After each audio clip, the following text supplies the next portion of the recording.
Oi, gente, tudo bom com vocês? Eu sou a Alice e esse é o Ali aqui. E hoje a gente vai falar sobre o novo filme adolescente da Netflix chamado O Date Perfeito. É um filme que muitos de vocês estavam aguardando ansiosamente, porque temos nesse elenco maravilhoso Noah Centineo, Camila Mendes e a lindíssima Laura Marano. Então é assim, uma junção de tudo aquilo que a gente ama, adora e é obcecado, então é óbvio que a gente estava ansioso. Então, se você estava ansioso, deixa o seu joinha nesse vídeo, comenta aqui embaixo e vamos falar do date perfeito.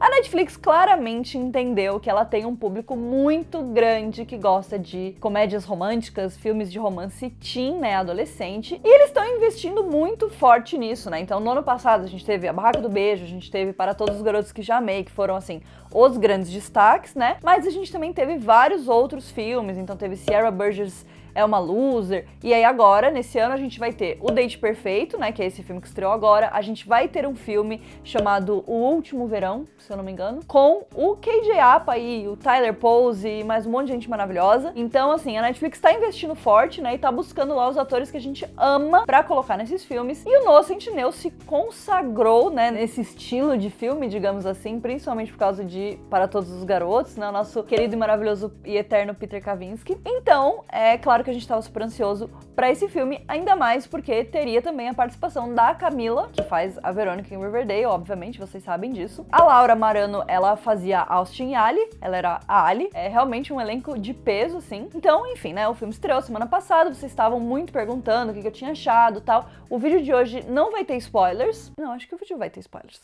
O vídeo de hoje vai ter spoilers, então a gente vai falar um pouquinho sobre algumas coisas que eu gostei e algumas coisas que eu não gostei tanto assim. A premissa do filme é que, basicamente, o Brooks, que é o personagem do Noah Centineo, precisa de dinheiro pra ir pra faculdade, o sonho dele é ir pra Yale, e aí o amigo dele, o Murphy, inventa um aplicativo onde ele se vende como acompanhante de encontros. Então, se a pessoa precisa de alguém pra ir numa festa chata de família, ele vai lá, né? E tudo começa porque ele consegue um dinheiro por levar uma menina chamada Cília para ir no baile da escola, né? No prom. Então ele leva ela, ganha uma grana e daí ele entende que tem ali um potencial e começa a juntar o dinheiro dele pra ir pra Yale. Eu acho que essa premissa, apesar dela ser interessante, ela tem aí os seus problemas, né? Que acho que é até uma coisa que deixou as pessoas um pouco incomodadas com algumas partes do filme, que é o fato de que basicamente ele é um garoto de programa. Eu acho que um lado bom do filme é que eles zoam bastante, né? Eles falam bastante disso, o que ajuda a gente a perceber que acho que o objetivo era tirar um sarro um pouco disso, né? Dessa premissa meio absurda, mas eu acho que se o objetivo realmente era tirar um sarro, ou enfim, né, fazer aí uma crítica, digamos assim, acho que faltou um pouquinho pra de fato se tornar uma crítica e acabou ficando só um meio que tipo, vamos lá e vai dar certo, sabe? Então, no final, o cara, ele é meio que um gigolô adolescente, né, o que eu acho que não é uma mensagem muito boa. Enfim, polêmicas em relação a esse tipo de profissão,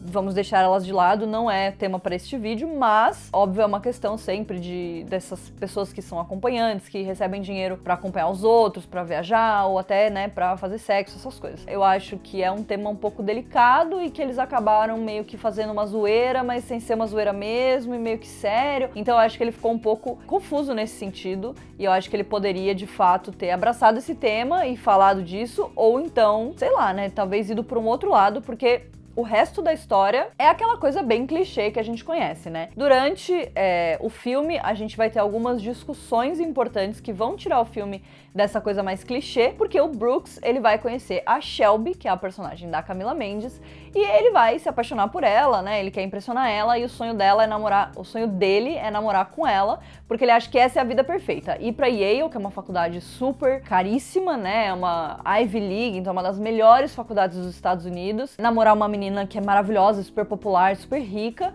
e meio que que mudar essa vida, porque ele é pobre, né? No sentido, ele não tem tanto dinheiro assim e tal. Então ele almeja essa vida. E durante o filme a gente vai ter essa discussão sobre, falando por alto, sobre dinheiro trazer ou não felicidade, né? Mas também sobre quem nós somos e como o dinheiro define ou deixa de definir a gente. Essa também é uma discussão que era muito interessante. Eu acho que quando a gente é adolescente, muitas coisas que muitas vezes não são, sei lá, tão válidas, né? Coisas muito fúteis, são coisas que são muito importantes pra gente quando a gente é adolescente. Ser popular, ter as roupas da moda, ter o celular da moda, ter dinheiro, ter muito dinheiro. Então eu acho que quando a gente é jovem, quando a gente é mais adolescente, a gente tende a não ter muito espaço pra entender, né? A gente não tem muitas comparações pra aquilo e pra gente entender que não necessariamente aquilo lá é o que a gente deveria almejar, né? Então, por exemplo, eu vou dar um exemplo da minha vida. Quando eu tinha 15 anos, todas as meninas da minha escola estavam dando festas de 15 anos e elas davam festas incríveis e maravilhosas. É óbvio que quando eu era mais nova, isso era um desejo, né? Tipo assim, eu sonhava em ter a minha festa de 15 anos. Eu não tive uma festa de 15 anos, os meus pais, eles não podiam pagar. Eles tinham dinheiro pra fazer uma pequena festa de 15 anos, mas eles não tinham dinheiro pra fazer uma festa gigante com milhares de pessoas e não sei o que. Eles tinham dinheiro pra fazer a festa que a gente sempre fazia, que era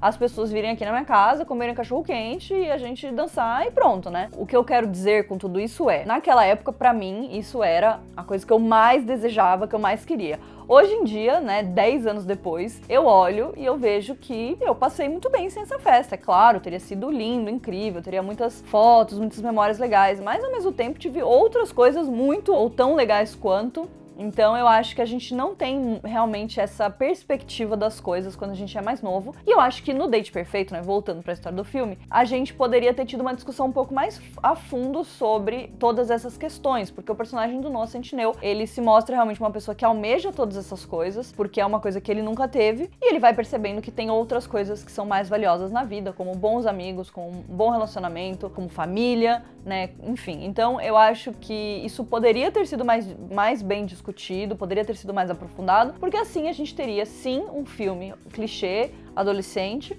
mas com uma mensagem mais forte no fundo, né? Óbvio, tem a mensagem, mas eu achei ela um pouquinho fraca, isso me incomodou. Eu acho que uma coisa que me surpreendeu nesse sentido foi a personagem da Camila, né, a Shelby. No final, a personagem dela dá uma conclusão ali que eu não esperava, por conta dos estereótipos, né, que estavam sendo trabalhados no filme. Então ela fala até pra ele que a diferença entre eles não é nem o dinheiro, mas é que ele mentiu e ele inventou toda uma história pra impressionar ela e, né, o que ela mais gostaria de ver numa pessoa era a honestidade. Então achei isso interessante, mas de novo foi uma coisa bem rasa, né? Então teve essa questão aí. E aí eu acho que uma das coisas que mais me incomodou, e depois vendo no Twitter, nas redes sociais, né, minha grandíssima amiga Carol Romano, editora da Carol Moreira, tava comentando também sobre isso, que foi uma coisa que me incomodou, que é sobre o melhor amigo do Brooks, né, que é o Murphy. Ele é um garoto negro e ele é LGBT. Ele me lembrou bastante o Eric de Sex Education, por ele estar nessa posição de melhor amigo do personagem principal, mas eu acho que em Sex Education a gente obviamente tem um desenvolvimento de personagem, de personalidade. Em O Date Perfeito, o personagem, ele fica muito lá como bait, né? A gente já falou bastante sobre queerbaiting em Riverdale, vocês sabem disso. Então eu acho que nesse filme a gente teve essa sensação também. Eu acho que se eles não iam dar esse aprofundamento, se eles não iam dar espaço para esse personagem se desenvolver, era melhor não ter, porque no final das contas isso não é uma representatividade de verdade, isso é meio que uma forçação, isso é meio que para falar assim, olha aqui como a gente é pra Frentex e super representa as minorias, os LGBTs e os negros. Assim, é óbvio que representatividade é sim muito importante, tudo que a gente puder ter de representatividade é sim muito importante, mas eu acho que como todos os outros assuntos do filme, isso aí foi super atropelado e, tipo assim, eles mencionavam, daí pronto, esquecia por 40 minutos. Aí mencionava de novo, aí pronto, deixava pra lá por mais 40 minutos. Eu acho que isso acumulou, somado com tudo o resto que eu achei que foi super superficial e também, né, meio jogado, eu acho que no final das contas deixou uma sensação mais ruim do que boa nessa questão da representatividade. E, inclusive, eu fiz um vídeo falando sobre a representatividade em Para Todos os Garotos que Já Amei. Se vocês, né, tiverem curiosidade, clica aqui no izinho pra assistir o vídeo, tá muito legal e acho que dá pra gente discutir um pouquinho mais sobre todas essas questões, né, mas eu queria comentar sobre isso. Então, no geral, vocês vão falar assim, Alice, mas então, você, nossa, só criticou, só falou mal do filme, você não gostou? Eu gostei. Achei o filme bonitinho, assistível, divertido, acho que é um bom passatempo, acho que é um bom filme, né, que a gente fala de sessão da tarde, mas não é um filme, nossa, super especial, super incrível. Eu já não achava que seria, né, eu queria muito assistir, estava ansiosa, mas eu não estava esperando nada demais, porque pelos trailers a gente já via que ia ser uma coisa bastante clichê, e acho que até por ele ter todas essas temáticas que são bastante problemáticas, né, e que querem ser profundas, mas acabam não sendo, ele acabou mais me decepcionando do que me surpreendendo. Mas isso não significa que o filme em si seja ruim, né, eu não vejo dessa forma, eu gostei, eu me diverti, eu só acho que ele não é memorável. Eu acho que ele é bastante, na verdade, esquecível, ainda mais se a gente pensa em comparação com Para Todos os Garotos, por exemplo, que é um filme maravilhoso, perfeito, sem defeitos. Infelizmente, acho que eu tô mais desapontada do que surpresa com o filme, mas mês que vem, né, no começo de maio, a gente tem o filme Nosso Último Verão, com KJ Apa, Tyler Pose e grande elenco. Esse sim, eu tô bastante animada, acho que ele tem um pouquinho mais de potencial do que o Date Perfeito. Então é isso, comenta aqui embaixo o que vocês acharam, se vocês gostaram. De qualquer forma, deixem um joinha de vocês aqui nesse vídeo, porque me ajuda muito. Se inscrevam no canal se você ainda não é inscrito, porque estamos quase chegando em 200 mil inscritos e eu estou muito ansiosa para este momento. E a gente se vê no próximo vídeo. Um beijo!